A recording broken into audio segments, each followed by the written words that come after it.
کہ 5 یا 6 افراد جو ہیں وہ اہل بیت افضل ہیں، باقی تو پھر جو دائرہ ہے وہ برانچ بنتی جاتی ہے. ہاں تو وہ جو 5-6 افضل ہیں حضرت علی اگر ان میں شامل ہیں جیسے آپ نے بیان فرمایا تو وہ اصحاب سے افضل ہوں گے یا اصحاب ان سے افضل؟ نبی صلی اللہ علیہ وسلم نے فرمایا کہ میرے اہل بیت جو ہے نوح اس کے کیا کشتی کے معنی میں، کشتی نوح کی معنی. ہاں کشتی نوح کے معنی، جو اس میں سوار ہو گیا وہ نجات پایا، اور میرے صحابہ جو ہے ستاروں کی معنی میں.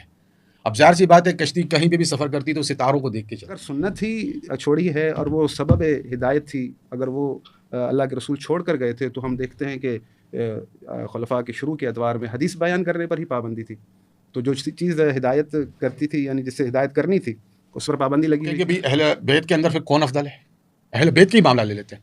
بی فاطمہ زہرا افضل ہے کہ حضرت علی افضل ہے؟ میں نے پہلی دفعہ آج دیکھا ہے کہ مفتی صاحب نے جو ہے نا اس بات کا انکار، تیجانی صاحب نے انکار کیا ہے کہ حدیث پر پابندی نہیں تھی. پہلے شخص ہیں، اور کبھی کسی عالم نے نہیں. انہوں نے جو لسٹ نکالی 12 اماموں کی، میں کہتا ہوں آپ مجھے نیکسٹ پروگرام کے ساتھ میرا رکھوا لیں، میں ان کے سامنے لسٹ لاؤں گا کہ 12 اماموں پہ وہ اہل بیت ہی آپس میں. وہ ام المومنین بی بی عائشہ صدیقہ کے بارے میں بھی کہا ہے کہ اس حمیرہ سے پوچھا کرو. یہ کیا ہے کہ نبی صلی اللہ علیہ وسلم کی امت کی غالبیت جو ہے وہ کس پہ اجماع رکھتی ہے، اس چیز کو دیکھا جاتا ہے.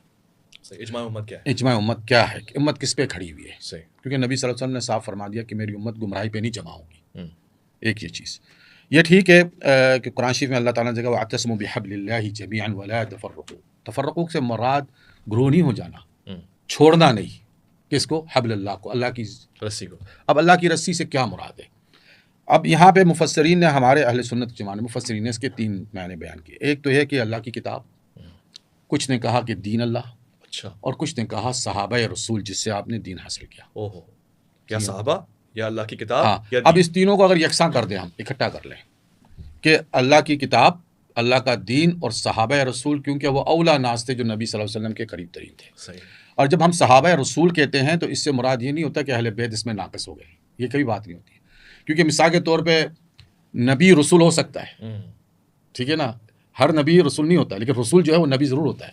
اس لیے اہل بیت صحابی ضرور ہوگا رسول اللہ کا، ٹھیک ہے نا، کہ ہر صحابی اہل بیت تو نہیں ہوگا. تو جب ہم لفظ صحابہ کی بات کریں گے تو مطلب گویا مراد تمام وہ لوگ جو ہے رسول اللہ کے ارد گرد تھے، ان کے اہل بیت میں وہ سب جو ہے شامل ہو گئے اس معنوں میں جو بیان کر رہا ہوں. تو ہدایت کا جو سرچشمہ ہے ہمارے پاس وہ اللہ کی کتاب ہے اور نبی کی سنت ہے، اور سنت ہم نے حاصل کی صحابہ سے اور اہل بیت سے. اور ایک اور روایت ہے جو نبی صلی اللہ علیہ وسلم نے فرمایا کہ میرے اہل بیت جو ہے نوح اس کے کیا کشتی کے معنی میں، کشتی نوح کی معنی. ہاں کشتی نوح کے معنی، جو اس میں سوار ہو گیا وہ نجات پایا، اور میرے صحابہ جو ہے ستاروں کی معنی میں. اب ظاہر سی بات ہے کشتی کہیں پہ بھی سفر کرتی تو ستاروں کو دیکھ کے چلتی ہے. یہ بھی ایک مثال جو دی حضور نے، دنیائی مثال کو سامنے رکھ کے دی نا، کہ آپ کشتی کے مسافر ہوں گے سمندر میں تو آپ نے ستاروں کی جو ہے نا اس پہ چلنا ہے، ڈائریکشن پہ چلنا ہے کہ کہاں شمال ہے کہاں جنوب ہے وغیرہ. تو اس چیزوں کو سمجھنا ضروری ہے. اہل بیت اور صحابہ کو ہٹا کے نہیں دیکھا جا سکتا ہے. اہل بیت اور صحابہ دونوں یکساں ہیں.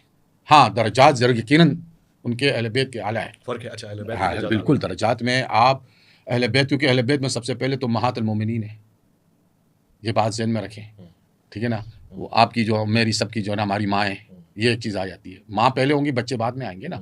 ہاں لیکن صحابہ کے اندر بھی درجات ہے، اور درجات میں سب سے بلند جو درجہ ہے وہ سیدنا ابوبکر صدیق رضی اللہ عنہ کا ہے، صحابہ میں، تمام صحابہ میں بشمول اہل بیت بھی. یہ ایک بات ہوگی. اور ہم اہل سنت جو ہے ان کو اسی طریقے سے لیتے ہیں، پہلے حضرت ابوبکر، پھر عمر، پھر عثمان، پھر حضرت علی. یہ ایک چھوٹا سا کوشچن نکل آیا، بات سے بات جی نکل گئی. جی آپ نے جی فرمایا کہ اہل بیت اور اصحاب دونوں کا جو درجہ ہے، اہل بیت درجے میں اوپر ہے ہاں اصحاب کے، اور پھر آپ نے فرمایا کہ اصحاب اور کہ حضرت ابوبکر جو ہیں وہ اہل بیت کے بھی اوپر ہیں. جی یہ دونوں کانٹرڈکٹیو باتیں نہیں ہیں؟ نہیں کانٹرڈکٹیو باتیں ایکسپلین کر دیں. بتا دیتا ہوں میں آپ کو. ایک چیز تو یہ ہے کہ اہل بیت جو ہے اس سے مراد امہات المومنین، بی بی فاطمہ زہرا سلام اللہ علیہ، امام حسن حسین، حضرت علی کرم اللہ وجہ الکریم. اور آگے بھی پھر اس کی کڑیاں بنتی ہے. بنو عباس بھی ہے، ٹھیک ہے، وہ بھی اہل بیت میں آ جاتے ہیں لوگ، وہ خود کہتے ہیں. پھر آگے آ جاتے ہیں حضرت علی کے بھی جو بھائی تھے، حضرت عقیل بن ابو طالب، ٹھیک ہے نا، وہ بھی اہل بیت میں. تو اہل بیت میں تو اور بھی یوں اس طریقے سے کھلتا چلا جاتا ہے. پھر جنہیں رسول اللہ صلی اللہ علیہ وسلم نے خود نے کہا سلمان فارسی کے متعلق کہ وہ ہمارے اہل بیت سے، تو حضور کا قول تو ہم نفی نہیں کر سکیں گے نا. صحیح، ٹھیک ہے نا. تو اس طریقے سے باتیں ہوتی ہیں. لیکن چونکہ حضرت ابوبکر صدیق رضی اللہ عنہ کو، جن کو حضور نے اپنی حیاتی میں ہی، اب ان کا انتقال نہیں ہوا تھا، اور ان کو مصلی شریف پہ کھڑا کر دیا تھا جب تمام صحابہ بھی تھے، کہ یہ نماز پڑھائیں گے. حالانکہ بی بی عائشہ نے فرمایا تھا یا رسول اللہ میرے باپ جو ہے والد بڑے نازک دل کے ہیں, وہ برداشت نہیں کر سکیں گے کہ نہیں انہیں کو پڑھانا ہے. اور ایسی بہت سی روایتیں ہیں جہاں حضور صلی اللہ علیہ وسلم نے حضرت ابوبکر صدیق کو جو ہے نا اپنا جانشین ٹھہرایا ہے معاملات میں. علاوہ اس کے ہم یہ نہیں کہیں گے کہ حضرت علی کرم اللہ وجہ الکریم جو ہے وہ حضور کی جانشین نہیں ہے. نہیں, ایک معنی میں جانشین ہے, لیکن کلی ایک معنی ہوتا ہے نا کہ معنی کلی, جس میں آپ کہتے ہیں کہ مسلمان کے ہوتے ہوئے اور پھر ایک عرصہ ہے حضرت علی کا ان کی پیروی میں, 2.5 سال تو ان کی پیروی, پھر 10 سال حضرت امام حضرت عمر کی پیروی, پھر کوئی 13 سال تقریباً حضرت عثمان کی پیروی. یہ عرصہ ہے مسلمانوں کی. ظاہر سی بات ہے وہ ایک ہمارے لیے امتثالی امر ہے, یعنی ظاہر سی بات ہم جب سیکھنا چاہتے ہیں تو صحابہ کی طرف ہی لوٹیں گے نا کہ انہوں نے کس طریقے سے معاملات کو طے کیا. حضرت علی تھے جو امام حسن حسین کو حضرت عثمان کی جو ہے نا رکھوالی پہ کھڑے کر کے گئے تھے. یہ حضرت علی تھے, انہوں نے کہا کہ تم نے یہاں کھڑا ہونا ہے دونوں کو, ان کی رکھوالی جب فتنہ نے سر اٹھانا شروع کر دیا. یہ حضرت علی کی ہی وہ زیادہ تر مشورت ہوتی تھی حضرت عمر کے ساتھ بالکل صحیح ساری معاملات میں. تو یہ چیزیں میں آپ کی بات سن رہا ہوں, بہت توجہ کے ساتھ سن رہا ہوں, بہت اچھی گفتگو فرما رہے ہیں. وہ جو سوال میرا اسٹک ہوا ہے میں اس کو جی دوبارہ کیجیے, شاید میں نہیں سمجھ پایا ہوں. آپ نے فرمایا کہ معنوں کے لحاظ سے اہل بیت جو ہیں وہ افضل ہیں اصحاب رسول کے اوپر. جی شاید اس سے آپ نے یہ بھی ایکسپلین کیا کہ 5 یا 6 افراد جو ہیں وہ اہل بیت افضل ہیں, باقی تو پھر جو دائرہ ہے وہ برانچ بنتی جاتی ہے. ہاں, تو وہ جو 5-6 افضل ہیں حضرت علی اگر ان میں شامل ہیں جیسے آپ نے بیان فرمایا, تو وہ اصحاب سے افضل ہوں گے یا اصحاب ان سے افضل ہوں گے؟ یہ کیسے ذرا دیکھیں. ایک تو یہ ہوتی ہے بات کہ جب آپ قرآن شریف میں یہ آیت اتری اہل بیت کے متعلق, ٹھیک ہے نا, اس آیت کو دوبارہ پڑھیں. حضرت تو حافظ قرآن میں نہیں ہوں, اگر آپ چاہے تو تھوڑا میں کھول لوں. کون سی آیت؟ جہاں یہ آیت تطہیر جسے ہم کہتے ہیں, انما یرید اللہ پوری آیت پڑھیں میرے سامنے, میں آپ کو بتاتا ہوں. انما یرید اللہ لیذهب عنکم الرجس اہل البیت ویطہرکم تطہیرا. ہاں, اب یہاں پہ ایک بات بتاؤں. بی بی فاطمہ زہرا سلام اللہ علیہ جب ان کی ولادت ہوتی تھی نا, نفاست, تو اٹھ کے نماز پڑھ لیتی تھی ظہر کے بعد عصر کی نماز پڑھ. ٹھیک ہے نا, ان کو کوئی رجس کوئی تطہیر کا معاملہ تھا ہی نہیں, رجس کا معاملہ نہیں تھا. بی بی فاطمہ زہرا کا یہ معاملہ تھا. تو یہاں پہ یہ آیت اتری گئی ہے یہ امہات المومنین کے لیے پہلی چیز. لیکن حضور کی ایک یعنی جس نا اس وقت جوش میں تھا جلالت, تو آپ نے چادر بچھائی اور ان کو بھی شامل کیا اور امہات المومنین کو منع کر دیا. آپ نہیں منع کس بات کا, آیت اتری انہی کے لیے. تطہیر کس کو کیا جا رہا ہے؟ جناب ام سلمہ والی ارے وہاں وہ ایک روایت ہے. تطہیر کیا کس کو جا رہا ہے؟ انہی کو کیا جا رہا تھا, تمہیں تطہیر کیا جا رہا ہے. یہاں تو معاملہ ہی کچھ اور ہے. یہاں اگر اس آیت کو اس میں لائیں گے تو یہ تو ظلم ہے ایک طریقے سے کہ بی بی فاطمہ زہرا کے تو رجس کا کوئی معاملہ نہیں تھا. الحمدللہ وہ تو یہیں انہوں نے دیا اور وہیں پہ وہ نماز کے لیے کھڑی ہو گئی. ٹھیک ہے نا, تو یہاں اصل آیت کا اصل مفہوم امہات المومنین ہے. لیکن حضور کے جوش تھی اس وقت, کہا یا اللہ یہ میری اہل بیت ہے, ان کو بھی شامل کر دیا جائے. آپ نے سب کو اس میں بی بی سلمہ کہہ رہے تم خیر پر ہو, گویا تم پہلے سے خیر پر ہو اس معاملے میں. یہ تو ایک اضافی معاملہ ہے. اب یہاں پہ یہ معاملہ اس بات کو لیا ہے. پھر اگر ہم یعنی ان دلائل کو اگر ہم سامنے رکھیں گے تو اس سے مراد یہ قطعی نہیں ہو جائے گا کہ اب ہم کہیں گے بھائی اہل بیت کے اندر پھر کون افضل ہے. اہل بیت کا ہی معاملہ لے لیتے ہیں. بی بی فاطمہ زہرا افضل ہے کہ حضرت علی افضل ہے؟ پھر شوہر افضل ہے کہ بیوی افضل ہے؟ علامہ صاحب سے پوچھ لوں. ایک منٹ میں آگے کرنے دیں, مجھے پتا ہے جواب کیا ہے میں, لیکن میں تھوڑا سا اور ایکسپلین کرتا ہوں. ٹھیک ہے نا, ایک تو لخت جگر رسول خون, ٹھیک ہے نا, رسول اللہ کا, اور وہاں پہ حضرت علی ہے بس سگا چاچا زاد. ٹھیک ہے نا, لیکن یہاں لخت جگر رسول ہے اور ان کا آپس میں نکاح ہے. اور اللہ تعالیٰ قرآن تو یہ کہتا ہے کہ رجال قوامون علی النساء, اور یہی رسول اللہ کی حدیثیں ہیں کہ اگر میں کسی کو سجدہ کرنے کی اجازت دیتا تو اس کی بیوی کو کہتا کہ اپنے شوہر, یہ تو شریعت بن جاتی ہے. اگر وہ اجازت دیتا تو شریعت بن جاتی. ٹھیک ہے نا, شریعت نہیں ہے. شریعت میں یہی ہے کہ بیوی جو ہے وہ شوہر کی وہ کرے, اطاعت گزار ہوئے. تو تمام چیزیں جو ہے اس میں جو ہے نا شوہر کی افضلیت تو اولا ہے, بیوی تو اس میں آتی نہیں ہے. لیکن جب یہاں پہ تناقض شروع ہو جائے گا تو باتیں بہت آگے بڑھے گی. پھر یہی سوال ہوگا کہ اچھا حضرت علی افضل ہے کہ حضرت بی بی فاطمہ زہرا؟ اب ان سے پوچھیں آپ. ٹھیک ہے علامہ صاحب, آپ نے میری مشکل آسان کرنی ہے. فاروق صاحب نے مجھے بے انتہا لمبے سفر پہ دوڑایا, پھر واپسی بھی لے کر آئے مصدر کے اوپر, پھر دوڑایا, پھر آسمان زمین میں گئے ہم لوگ. مگر ایک سوال اب اٹک گیا, وہ ہدایت پہ میں نے بات کرنی ہے. میرا مقصد ٹاپک بھی یہی, اسی سے ہم گہرائی میں جائیں گے, مگر صرف آپ ذرا صاف کرتے ہیں تو کلیئر ہو جائے. حضور نے فرمایا تھا کہ اہل بیت اور اصحاب دونوں ہی, جیسے مثال دی کہ کشتی اور ستارے والی مانتا, مگر اہل بیت حضور نے فرمایا کہ اہل بیت جو ہے وہ افضل ہیں اصحاب رسول کے اوپر. تو ایک عام ذہن میں بھی یہ سوال ہوگا کہ اگر جو اہل بیت 5 6 7 10 12 جو افراد فاروق صاحب بتائیں گے ان میں حضرت علی شامل ہیں, تو وہ اصحاب رسول پہ افضل کیسے ہو جائیں گے؟ اور اگر افضل ہو جائیں گے تو پھر اصحاب رسول, یعنی اس مسئلے کو آپ سادہ الفاظ میں بیان کر سکتے ہیں, بیان کر سکتے ہیں. اور پھر وہ والا ان کا سوال کہ جناب سیدہ فاطمہ اور جناب حضرت شیر خدا, ان دونوں میں اگر یہ فرق رکھا جائے تو افضل کون ہوگا؟ دیکھیں عمومی طور پر خداوند متعال نے جو ہے نا مرد کو حاکم بنایا ہے عورت پر. سیدہ زہرا سلام اللہ علیہا کے کمالات اور فضالات اتنے عظیم ہیں کہ میں بیان نہیں کر سکتا، اس کے لیے بہت وقت درکار ہے. لیکن امیر المومنین سیدہ زہرا سلام اللہ علیہا سے زیادہ افضل ہیں کیونکہ وہ مرد ہیں. اور رہی بات جو موضوع چل رہا ہے کہ ہدایت کے اوپر، تو جس طرح سے میں نے کہا کہ ذمہ داری اللہ کی ہے کہ لوگوں کی ہدایت کا بندوبست کرے، اور رسول خدا کے ذریعے خداوند متعال نے اس کا پورا بندوبست کیا ہے. پھر یہاں پر مفتی تیجانی صاحب جو ہے وہ افضلیت کے موضوع پر چلے گئے. وہاں بات یہ ہے کہ افضل کون ہے یہ میرا ذہن طے نہیں کرے گا، یا ہم جس چیز پر متفق ہوں یہ طے نہیں کرے گا. افضل ہونے کا معیار اور میزان آپ کے نزدیک کیا ہے؟ اگر افضل ہونے کا معیار اور میزان آپ کے نزدیک ہے کہ آپ متفق ہوں کہ آپ کسی کو قرار دیں کہ یہ افضل ہے، پھر تو بات جو ہے سمجھ آئے تو اس حساب سے بندہ بات کرے. اگر آپ کے نزدیک افضل ہونے کا معیار آپ قرآن کو دیتے ہیں یا رسول خدا کو دیتے ہیں، تو پھر آپ کو اس میزان کے مطابق جو افضل ہے وہ ماننا پڑے گا. قرآن آپ سے کہتا ہے کہ هل يستوي الذين يعلمون والذين لا يعلمون، جو جانتا ہے جو نہیں جانتا دونوں برابر نہیں. جو جنگ کے میدان میں ثابت قدم کھڑا ہے اور جو گھر پر بیٹھا ہے دونوں برابر نہیں ہے.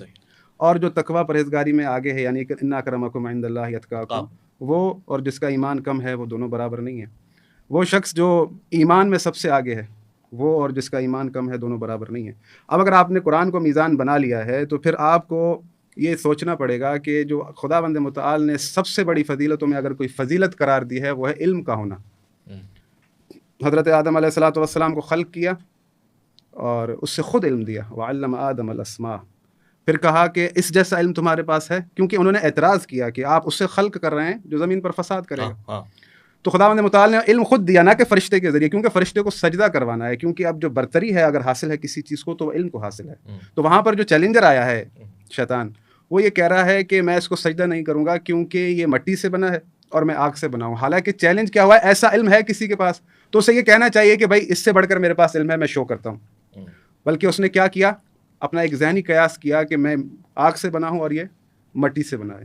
تو خداوند متعال نے جو معیار رکھا تھا وہ علم رکھا تھا. اور قرآن میں بھی فرمایا ہے کہ یرفع اللہ الذین آمنوا منکم والذین اوتوا العلم درجات، خدا اسے بلند رکھے گا جسے اس نے علم عطا کیا ہے. علم خداوند متعال کی طرف سے اللہ کا ہادی جو ہوتا ہے وہ لے کر آتا ہے.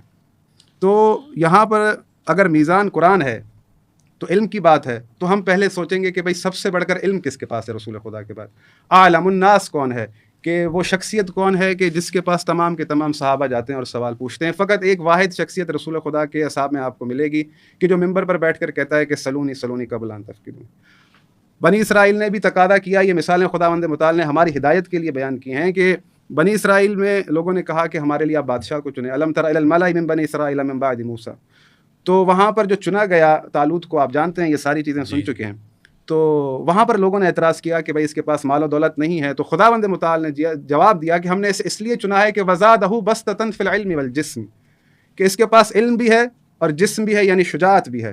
تو جس کے پاس علم ہو، شجاعت ہو، وہ یعنی جس کے پاس یہ دونوں چیزیں نہیں ہیں اس لیول پر نہیں ہے. یہ تو ایک کامن سینس کی بات ہے. اگر تو آپ قرآن سے یہ درس لیتے ہوئے، ان آیتوں سے ہدایت لیتے ہوئے اسی میزان کو قرار رکھیں گے تو یہاں پر بھی یہی میزان رہے گا کہ علم کس کے پاس ہے. یعنی علم کا ہدایت کا تعلق ہے. بالکل علم کا ہدایت کا تعلق ہے. ہدایت پہ کیوں نہیں ہے؟ کون؟ Newton, Einstein. نہیں، اس کے پاس خدا علم نہیں ہے. وہ تو ایک مخصوص چیز کا علم رکھا ہوا ہے. کیا وہ اس چیز کا مصداق ہے کہ کہے کہ سلونی سلونی مجھ سے اگر پوچھو تمام علوم میرے پاس ہے؟ نہیں، وہ تمام خشک و تر دنیا کے نہیں جانتا. اگر جانتا بھی ہے تو مخصوص علم جانتا ہے. اگر کوئی ڈاکٹر ہے تو آپ اسے انجینئرنگ کا سوال نہیں کریں گے. اگر نیوٹن کا علم سائنسی ہے تو آپ اس سے جو ہے وہ میڈیکل کا سوال نہیں پوچھیں گے. یعنی وہ بات ہو رہی ہے یعنی کل علوم پر. تو بات یہ ہے کہ رسول خدا صلی اللہ علیہ وآلہ وسلم عقل کل ہیں. وہ اگر آپ سے کہہ رہے ہیں کہ ترکت فیکم الثقلین کتاب اللہ واہل بیت عترتی، کہ میں تم میں قرآن و اہل بیت چھوڑ کر جا رہا ہوں، تو رسول خدا اس بات کو سمجھتے ہیں کہ ان کے پاس سب سے بڑھ کر علم ہے. یہ قرآن کے وارث ہیں، قرآن ان کے ساتھ ہے. یہ قرآن کی تشریح کر سکتے ہیں، آئین خدا لوگوں کو سمجھا سکتے ہیں. قرآن کے تمام خشک و تر یہ جانتے ہیں. جب رسول خدا آپ سے کہہ رہے ہیں کہ میں محمد ضمانت دیتا ہوں اگر تم ان سے متمسک رہو گے گمراہ نہیں ہوگے، تو جو گمراہی سے بچائے، کسے کہہ رہے ہیں؟ آپ اور میں تو وہاں نہیں تھے. تو جو گمراہی سے بچائے اور جسے ضرورت ہو کہ وہ وہاں سے ہدایت لے، تو یہ دونوں کبھی بھی کسی بھی سینس میں برابر نہیں ہو سکتے. آپ کو یہ مثال خداوند متعال کی بہترین دی ہوئی کہ موضوع بھی ہمارا ہدایت ہے کہ افمن یہدی الی الحق احق ان یتبع امن لا یہدی الا یہدی، کہ حق یہ ہے کہ جو ہدایت کرتا ہو اس کی پیروی کی جائے، نہ کہ جو محتاج ہدایت ہو اس کی پیروی کی جائے. ٹھیک ہے. فما لکم کیف تحکمون، یہ تم کیسی قضاوت کرتے ہو. اب اگر جب رسول خدا کے فرمان پر غور کریں تو رسول خدا صلی اللہ علیہ وآلہ وسلم نے جو میزان دیا ہے کہ یہ رسول اہل بیت میرے تمام علوم جاننے والے ہیں، تم کبھی ان سے آگے نہ چلنا، یہ ساری روایتیں موجود ہیں. یعنی اچھا، یہ سب احادیث میں ہے. حدیث میں ان سے کبھی آگے قدم نہ بڑھانا، یہ سیکھے سکھائیں، ان کے ہمیشہ پیچھے چلنا. تو جو آپ کو ہدایت سے بچائے. دوسری بات یہ کہ میرے لیے واضح ہو گیا ہے کہ تمام جو بھی محدثین نے سب سے زیادہ جو اگر کسی حدیث کو روایت کیا ہے، نقل کیا ہے، تو وہ کتاب اللہ و اہل بیت کی ہے. مسلم میں بھی ہمیں ملتا ہے کتاب اللہ و اہل بیت. پھر یہاں پر سنت بنتی نہیں ہے، کیونکہ اگر آپ کہیں گے کہ رسول خدا نے سنت چھوڑی ہے تو پھر یہ سوال اٹھے گا کہ وہ کون سی سنت ہے جو رسول خدا نے اپنی مہر لگائی ہے کہ یہ میری سنت ہے، اس پر تم عمل کرنا. اگر سنت ہی چھوڑی ہے اور وہ سبب ہدایت تھی، اگر وہ اللہ کے رسول چھوڑ کر گئے تھے، تو ہم دیکھتے ہیں کہ خلفاء کے شروع کے ادوار میں حدیث بیان کرنے پر ہی پابندی تھی. تو جو چیز ہدایت کرتی تھی، یعنی جس سے ہدایت کرنی تھی، اس پر پابندی لگی ہوئی تھی. تو یہ در حقیقت وہ ضعیف روایتیں ہیں. مجھے افسوس ہوا کہ تیجانی صاحب نے پتہ نہیں کیوں ضعیف احادیث سے استدلال کیا. بہرحال ٹائم میرا خیال ہے میں زیادہ بول چکا ہوں، آپ مفتی صاحب کو ٹائم دیں تھوڑا. مجھے نہیں پتہ انہوں نے کون سی حدیث کو ضعیف قرار دے دیا. اب جو حدیث سنت کے بارے میں آئے تو نبی صلی اللہ علیہ وسلم کی بالکل مستند حدیث ہے، متفق علیہ ہے. علیکم بالسنت سنت الخلفاء الراشدین المہدیین عضوا علیہ بالنواذج. نواذج یعنی پیچھے جو دانت ہوتے ہیں نا، اس سے جگڑ کے رکھ لو کہ اس کو اتنا سختی سے پڑھو کہ دانت جو تو سنت میری سنت اور میرے بعد خلفاء الراشدین المہدیین کی سنت. اور ایک حدیث میں یہ بھی فرمایا ہے کہ میری کثرت سے خلفاء ہوں گے، کثرت کثیر، میرے خلفاء کثیر ہوں گے. اچھا، اب یہاں پہ حضرت نے فرمایا ہے کہ سنت نہیں ہو سکتی، تو اللہ تعالیٰ تو کہتا ہے کہ فیہم اسوۃ حسنہ، کہ آپ حضور کی سنت سے لیں. اب حضور کی سنت سے نہیں لیں گے تو کس کی سنت سے لیں؟ اسوۃ. تو قرآن کی آیت ہے. اسوۃ سے مراد ہی کیا ہے کہ آپ نے اس کو رول ماڈل لینا اپنے لیے حضور کے. حضور کیسے کھاتے تھے، کیسے بیٹھتے تھے، کیسے چلتے تھے، کیسی وہ مخاطب ہوتے تھے لوگوں سے، یہی تو ہم نے لینا ہے ان سے. اور یہ کون بتائے گا حدیث؟ ظاہر سی بات ہے جو ان کے قریب ترین ہوں گے نا، وہ ان سے پابندی لگی ہوئی تھی. نہیں، یہ غلط بات ہے. معذرت کے ساتھ یہ تو مستند بات ہے. میں بتا رہا ہوں، میں اگر بات کر رہا تھا تو کہہ رہے تھے کہ ہم معذرت چاہتا ہوں، یا تو ان کے پاس معلومات غلط طریقے سے آ گئی ہے، ہو سکتا ہے مس انڈرسٹینڈنگ ہو گئی ہو. نہیں، پھر مجھے ایڈریس دینا پڑے گا ان جگہوں کا کہ آپ دیکھ لیں کہ بھائی آپ نہیں. سن لیں محترم، سن لیں. یہ بات نہیں ہے کہ حدیث نبی صلی اللہ علیہ وسلم کی جو ہے نا بیان کرنے سے مانتے تھے، یہ تو غلط بات ہے. کبھی بھی کسی دور پہ کبھی نہیں. بات یہ تھی کہ جب حضور کی حدیثوں کو لکھنا شروع کیا تو پہلے جو صحابہ تھے اولا ابو بکر اور عمر، انہوں نے کہا منع کیا کہ یہ مخالطہ نہیں ہو جائے قرآن کی آیات سے، صرف اس بات سے کہ قرآن شریف کیونکہ اس وقت جو ہے کیونکہ بالکل بین الدفتین نہیں آیا ہوا تھا. منع کیا نماز نہیں، سن لیں میری بات نا، پہلے تو ایک بین دفتین نہیں آیا ہوتا. کہہ لیں کہ ہم صرف یہ ہے کہ آپ جو کچھ لکھ رہے ہیں کہیں ایسا. اب آپ کو بتاؤں کہ آج تو آپ کے پاس قرآن ہے نا زیر زبر پیش میں وغیرہ میں. جس زمانے میں عربی لکھاوت ہوتی تھی اس زمانے میں کوئی زیر زبر پیش نہ نقطہ ہوتا تھا. ایسا ہی ہے، ٹھیک ہے نا.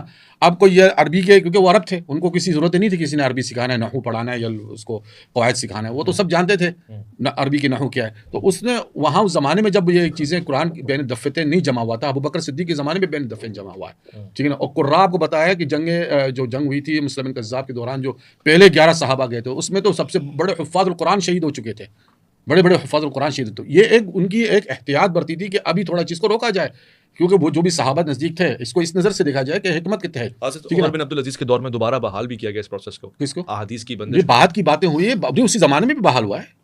حدیثیں لکھی شروع کی ہے، مجھے ابھی ذہن میں میرے نہیں آ رہا ہے، باقاعدہ لکھا جانا شروع ہوا. ٹھیک ہے نا. اب یہ نہیں بحال، اب اس میں پھر وہی بات آ جاتی ہے نا.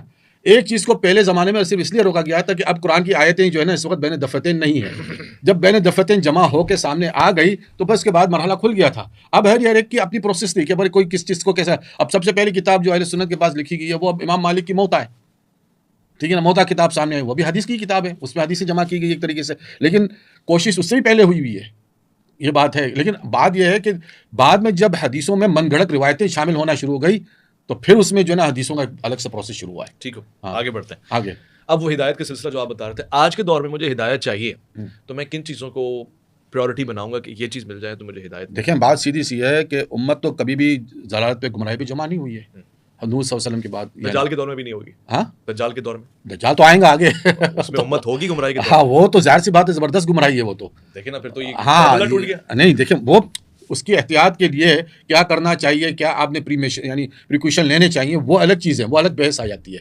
یہاں پہ تو بات یہ ہو رہی ہے کہ آج آپ کہہ رہے ہیں نا کہ آپ کا سوال یہ بنتا ہے کہ کون سا فرقہ حق پر ہے، آپ یہ پوچھنا چاہ رہے ہوں گے. نہیں ہاں. وہ فارمولا جو آپ نے بتایا کہ امت کبھی بھی گمراہی پہ جمع نہیں ہوگی، یہ رسول اللہ کی دجال حدیث کے ہے. دور میں بھی تو امت ہے، آپ اس وقت بتاتے ہیں حضور کی حدیث ہے کہ میری امت جو ہے، اب دیکھیں نا اس سے بڑی کیا حدیث ہو سکتی ہے رسول اللہ کہ واللہ کہ میں اپنی اللہ کی ذات کی قسم کھا کے رسول فرما رہا ہے کہ مجھے اس بات کا ڈر نہیں ہے کہ تم شرک کر بیٹھو میرے بات. ایسا ہی ہے. شرک کی جو ہے نا رسول اللہ یعنی سب سے بڑی گمراہی تو شرک ہے نا، ٹھیک ہے نا. تو اس بات کا ڈر نہیں تھا رسول اللہ صلی اللہ علیہ وسلم کو میری بات جو ہے میری، لیکن یہ ہے کہ آپس میں ایک دوسرے کی گردن نہیں مارو دنیا کی خاطر.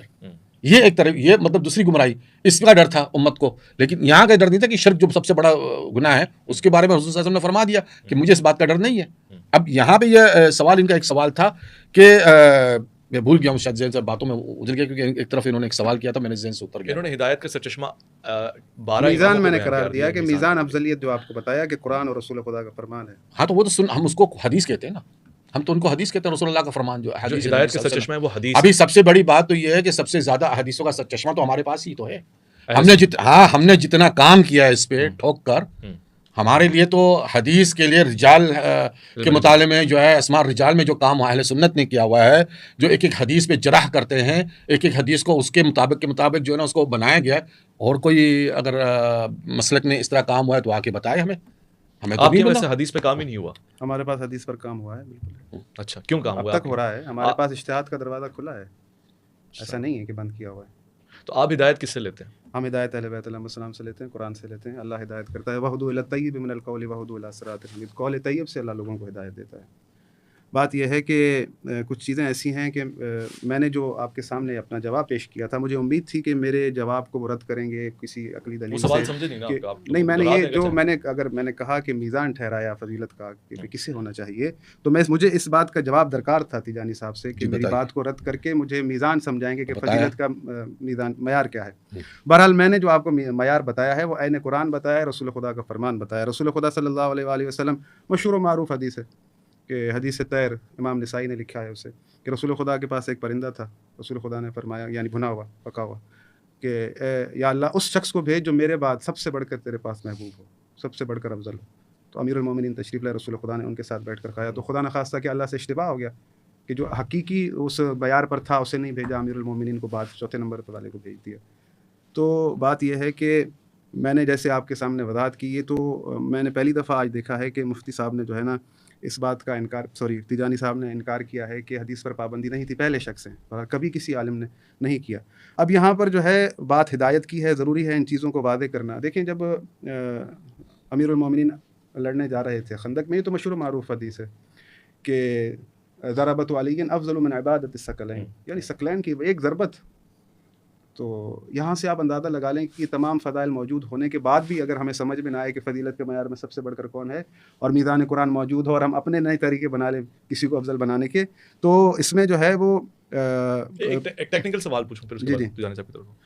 ایک بات تمہارے سمجھ میں آئی کہ تیجانی صاحب نے بتایا کہ اللہ کے رسول سے ہدایت ملتی ہے، ان کو براہ راست اللہ ہدایت دیتا ہے. اگر میں کہوں کہ رسالت مآب پردہ فرما لیتے ہیں تو ہدایت کا منبع مرکز کیا ہوگا؟ دیکھیں رسول خدا صلی اللہ علیہ وآلہ وسلم نے، میں نے پہلے ہی آپ سے عرض کیا کہ ہدایت کا موضوع ہے تو امت کو ایسے نہیں چھوڑا، اپنے اہل بیت کے لیے کہا ہے، ہادی بنایا ہے. مفتی صاحب نے کہا کہ خلفائے راشدون، رسول خدا صلی اللہ علیہ وآلہ وسلم کا وعدہ فرمان موجود ہے بخاری میں، مسلم میں، تمام محدثین نے لکھا رسول خدا نے فرمایا تھا کہ میرے بعد میرے 12 جانشین ہیں. میں مفتی عبدالباقی صاحب کے ساتھ بیٹھا، انہوں نے 5 کو گنتی کیا، یزید کو بھی گنتی کیا. پھر میں مفتی بندگی صاحب کے ساتھ بیٹھا، انہوں نے کہا میں اس حدیث کو نہیں مانتا. مفتی ہداروی صاحب کے ساتھ بیٹھا، انہوں نے 8 تک کو گنتی کیا کہ 8 جو ہیں ہمیں پتہ ہے، اس کے علاوہ 4 ہمیں پتہ نہیں. رسول خدا صلی اللہ علیہ وآلہ وسلم کا وعدہ فرمان ہے من لم یعرف امام زمانہ مات میتۃ جاہلیہ، جو بھی اپنے وقت کے امام کی معرفت کے سوا دنیا سے چلا گیا وہ جاہلیت کی موت مر گیا. تو ہر شخص کو یہ ضروری ہے کہ وہ پہچانے کہ اس کے وقت کا امام کون ہے، اور ہم اب باشر میں بھی اپنے امام کے پیچھے اٹھائے جائیں گے. آپ کی اجازت میں تیجانی صاحب؟ نہیں مجھے پورا تو کرنا دینا، وہ چیزیں رہ جائیں گی، کیونکہ بات یہ ہے کہ جب خلفائے راشدون کی بات ہے، رسول خدا کہہ رہے ہیں کہ میرے بعد 12 میرے جانشین ہیں. تو آج ہمارے ملک میں بچے پڑھتے ہیں مسلمانوں کے 4 خلیفہ ہیں، باقی 8 خلیفہ ان کو نہیں پڑھائے جاتے. بات یہ ہے کہ خلفائے راشدون جو رسول خدا کے اوصیاء ہیں، بات ان کی ہو رہی ہے کہ وہ خلفاء بھی ہیں، راشدون بھی ہیں۔ خلفاء یعنی ارض پر خلیفہ، پوری زمین پر خلیفہ اللہ کا، اور اس کو کون بنائے گا؟ یہ ذمہ داری بھی خود رسول خدا کی، اللہ کی ہے کہ وہ آپ کو خلیفہ دے کر جائیں۔ اپنے بعد کون ہے؟ جب رسول خدا آپ سے کہہ رہے ہیں کہ میرے بعد میرے 12 جانشین ہوں گے، تو وہی بتائیں گے نا کہ میرے جانشین کون ہے۔ یہ تو پہلے ہم بحثیں کر چکے ہیں۔ بات یہ ہے کہ میں نے پوچھا یہی سوال کہ بھائی آج اس زمانے میں ہمارا امام کون ہے؟ اگر ہم اسے نہ پہچانے تو جاہلیت کی موت مر جائیں۔ تو ہداروی صاحب نے کہا کہ آج کوئی امام نہیں ہے، یعنی پھر وہ ہمیں مجبوراً یہ سوال کرنا پڑا کہ اب پھر تمام اہل سنت یعنی جاہلیت پر جا رہے ہیں، نعوذ باللہ۔ انہیں پہچاننا چاہیے، یہ تو ہم ایک علمی بحث کر رہے ہیں کہ پتہ ہونا چاہیے کہ ہمارے وقت کا امام کون ہے، اور یہ سلسلہ ابھی نہیں اس وقت بھی ہے۔ اب مفتی صاحب نے جو ہے وہ امت گمراہی پر جمع نہیں ہوگی، یہ جو حدیث سنائی ہے یہ نہ درایتاً ٹھیک ہے، نہ ہی اس کا مفہوم جو ہے آج تک صحیح سمجھ میں نہیں آیا۔ خداوند متعال کا یہ فرمانا ہے، یا ایھا الذین آمنوا من یرتد منکم عن دینہ فسوف یأتی اللہ بقوم یحبهم ویحبونہ اذلۃ علی المؤمنین اعزۃ علی الکافرین یجاہدون فی سبیل اللہ ولا یخافون لومۃ لائم۔ اگر تم دین سے پھر جاؤ تو اللہ ایک اور قوم کو لے کر آئے گا جو تم سے بڑھ کر ہوگی تقویٰ میں، پرہیزگاری میں، اور وہ کافروں پر شدید ہوں گے اور مسلمانوں یعنی مومنین کے ساتھ رحم دل ہوں گے۔ پھر خداوند متعال فرماتا ہے کہ وما محمد الا رسول، یہ محمد جو ہے ایک رسول ہیں، یعنی یہ اپنی ذات میں نہیں ہے، میرے رسول ہیں، اپنی طرف منسوب کر رہے ہیں کہ جو کچھ کہہ رہے ہیں میری طرف سے۔ افا مات او قتل انقلبتم علی اعقابکم، اگر یہ مر جائیں یا انہیں قتل کر دیا جائے تو کیا تم الٹے پیر پھر جاؤ گے؟ قل ارأیتم ان اہلکنی اللہ ومن معی بالکل، یہ ساری چیزیں موجود ہیں، اور رسول خدا صلی اللہ علیہ وآلہ وسلم نے جو یہ ایک آیت میں فرمان بھی موجود ہے رسول خدا کا کہ ومن یشاقق الرسول من بعد ما تبین له الهدى ویتبع غیر سبیل المؤمنین نولہ ما تولى ونصلہ جہنم، جو بھی ومن یشاقق الرسول، جو بھی واضح ہونے کے بعد تمام نشانیاں اسے مل چکی ہیں، اس کے واضح ہونے کے باوجود اللہ اور اس کے رسول کی نافرمانی کرے گا، مومنین کی سبیل کے علاوہ اور سبیل پر چلے گا، تو جہاں وہ چلے گا ہم چلنے دیں گے۔ یہ احتمالات جو ہیں موجود ہیں۔ اللہ اصل میں کیا ہے کہ اللہ کے رسول اپنی جماعت کو یعنی قیامت تک ایک راہ دکھا رہے ہیں، اگر اس راہ پر چلو گے، اس سبیل پر چلو گے تو تم کبھی گمراہ نہیں ہوگے۔ آخری چیز میں جو ہے وہ واضح کر دوں، خداوند متعال کا یہ فرمان ہے کہ واللہ یدعو الی دار السلام ویہدی من یشاء الی صراط مستقیم، کہ اللہ تمہیں بلاتا ہے دار السلام کی طرف، ویہدی من یشاء الی صراط مستقیم، اور جس سے چاہتا ہے صراط مستقیم پر ہدایت کرتا ہے۔ بات یہ ہے کہ آپ، میں اور اس وقت جو لوگ موجود تھے تمام کے تمام خداوند متعال، یہ انویٹیشن کارڈ ہے، آیت سنیے گا بڑی توجہ سے، یہ آیت انویٹیشن کارڈ ہے تمام مسلمانوں کے لیے کہ اللہ تمہیں کہہ رہا ہے کہ ایفرٹ کرو، کوشش کرو کہ دارالسلام کی طرف آؤ۔ امام سے پوچھا گیا کہ دارالسلام کیا ہے؟ امام نے فرمایا کہ وہ جنت ہے جہاں نہ خستگی ہے، جہاں نہ تھکاوٹ ہے، جہاں نہ غم ہے، جہاں نہ پریشانی ہے۔ اللہ رب العالمین کہہ رہا ہے کہ تم آؤ، میں تمہیں دعوت دیتا ہوں دارالسلام کی طرف۔ اب ہم عمل کے ذریعے سے اس دارالسلام کی طرف جائیں گے۔ وہ دار جو اللہ جس کی دعوت دے رہا ہے، اس دار کا سردار، اس دار کا سردار اور جس سے دعوت دی جا رہی ہے دونوں برابر نہیں ہیں۔ سیدہ زہرا سلام اللہ علیہ سیدۃ النساء العالمین ہیں، جنت کی جوانوں کی خواتین کی سردار ہیں۔ امام حسن حسین جنت کے جوانوں کے سردار ہیں۔ تو جو سردار ہیں وہ ابوہما خیر منہما، اور ان کے بابا ان سے بھی زیادہ افضل ہیں۔ تو یہ جو دعوت دے کر بلائے جا رہے ہیں کہ عمل کے ذریعے سے آؤ، اور جو ان کو پہلے سے سرداری دی گئی ہے، یہ دونوں کسی صورت برابر نہیں ہو سکتے۔ جو اس دار تک پہنچنے کے لیے بھی اللہ کے رسول نے جو دنیا کے اندر بیعت دکھایا ہے، وہ بیعت ہے محمد و آل محمد کا، ان کے اوصیاء کا۔ اللہم صلی اللہ علیہ وسلم۔ آپ کے پاس آپ اینڈنگ بھی آپ سے ہوگی، اب زیادہ دوبارہ نہیں، مجھے پتا ہوتا تھا کہ اسپیسیفک لمبی لسٹ تھی نا، تو تھوڑی بہت اور چیزیں بھی لے کے آیا تھا ساتھ، لیکن میں مختصر جواب دیتا ہوں۔ انہوں نے کہا کہ بھائی وہ حدیثوں پہ پابندی تھی۔ آپ کو پتا اہل سنت کے پاس سب سے زیادہ حدیث کس کے ذریعے آتی ہے؟ ابو ہریرہ رضی اللہ عنہ کے ذریعے۔ ابو ہریرہ رضی اللہ عنہ جو ہے نا وہ آخری صحابہ میں سے ہے، مطلب جو آخری 3 سال حضور کی وفات سے پہلے جنہوں نے اسلام لایا، اور سب سے زیادہ حدیثیں وہ منقول کرتے ہیں، اور آپ کا انتقال جو ہے 60 ہجری سے بھی بہت پہلے ہوا تھا، یعنی زمانے صحابہ میں ہی ان کا انتقال ہوا تھا۔ سب سے زیادہ حدیثیں ہم ان سے منتقل کرتے ہیں، یا ام المومنین سے، ٹھیک ہے نا۔ اور سوال یہ پیدا، انہوں نے کہا کہ حضور صلی اللہ علیہ وسلم نے فرمایا ہے کہ پوچھو ان سے اہل علم سے، تو حضور صلی اللہ علیہ وسلم نے ام المومنین بی بی عائشہ صدیقہ کے بارے میں بھی کہا ہے کہ اس حمیرہ سے پوچھا کرو، ان کے بارے میں بھی اشارہ کیا ہوا ہے۔ اسی طریقے سے عبداللہ بن عباس کو حبر الامہ بھی کہا ہے۔ ایسی بہت سی روایتیں ہیں جن مناقبات صحابہ کے متعلق ہیں۔ ہم صحابہ کے بیچ میں آپس میں جو ہے نا یہ گرد و پیش لڑنے کی باتیں ہم نہیں کرتے۔ ہم کہتے ہیں کہ نہیں، صحابہ ہمارے لیے ہماری آنکھوں کے سرتاج ہے، ان کی دھول جو ہے نا ہماری آنکھوں کا سرما ہے۔ اب یہاں پہ آ جائے کہ انہوں نے جو لسٹ نکالی 12 اماموں کی، میں کہتا ہوں آپ مجھے نیکسٹ پروگرام کے ساتھ میرا رکھوا لیں، میں ان کے سامنے لسٹ لاؤں گا کہ 12 اماموں پہ وہ اہل بیت ہی آپس میں لڑ رہے تھے۔ نفس زکیہ وہ لڑتا رہا امامت کے لیے، زید بن علی وہ لڑتے رہے امامت کے لیے، امام اسماعیل وہ لڑتے، کئی انہی کے بیچ میں ائمہ کی جو لسٹ ہے وہ ہے. اور سب سے بڑی بات ہے آخری امام کے متعلق جو یہ کہتے ہیں کہ وہ امام الزمان ہے جو غیب و میں ہے، اس کی دلیل یہ اہل بیت سے نہیں لیتے ہیں، کیونکہ اہل بیت تو ان کے بھائی حسن عسکری کے جعفر وہ تو انکار کرتے تھے. ان کی دلیل یہ لیتے ہیں عثمان صاحب سے جو سفیر تھے، عثمان بن العمری سے. وہ واحد شخص تھا جو غار میں جاتا تھا، خود بات کرتا تھا، خود ہی آ کے جو ہے نا ان کو بتاتا ہے کہ یہ سوال پوچھا اور جواب دیا. اس کے ساتھ دوسرا بھی کوئی نہیں ہوتا تھا، اور نہ اس نے خود نے بھی نہیں دیکھا تھا. وہ کہتا تھا مجھے آواز آتی ہے بس. اب اللہ عالم آواز کس کی تھی یہ تو ہمیں بھی نہیں جانتا. تو یہ ساری دلائل جو ہے وہ الگ چیزیں موضوع بن جاتا ہے.